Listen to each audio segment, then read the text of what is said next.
বরিশাল সহ গোটা দক্ষিণাঞ্চলে গত ৪ দিন যাবৎ লাগাতার বৃষ্টি হচ্ছে।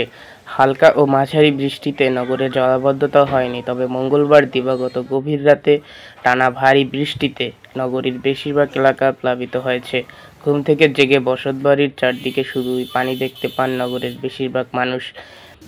এতে নগর জীবনে চরম দুর্ভোগ নেমেছে। বুধবার নগরের অন্যতম নবগ্রাম সড়কে গিয়ে দেখা যায় সরকারি সৈয়দ হাতেম আলী কলেজ থেকে বটতলা বাজার পর্যন্ত ২ লেনের সড়কটি যেন একটি নদী।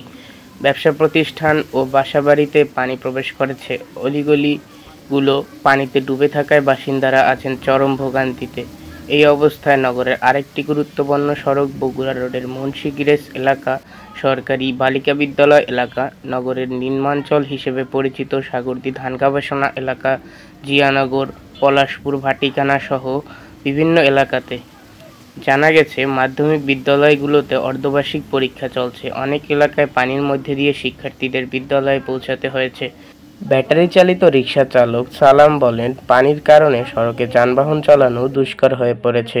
পানি লেগে গাড়ি বিকল হয়ে যাচ্ছে। মোটরে পানি ঢুকে সমস্যা হওয়ায় তা সারাতে পকেট থেকে টাকা গুনতে হচ্ছে। তাছাড়া পানির কারণে রাস্তাঘাটে মানুষজন কম, তাই আয়ও কমেছে। বরিশাল আবহাওয়া অফিসের ইনচার্জ আনিসুর রহমান বলেন, বুধবার সকাল ৯টা পর্যন্ত আগের ২৪ ঘণ্টায় ১৬০ মিলিমিটার বৃষ্টিপাত রেকর্ড করা হয়েছে। মৌসুমি বায়ু সক্রিয় থাকায় আরও কিছুদিন বৃষ্টি থাকবে।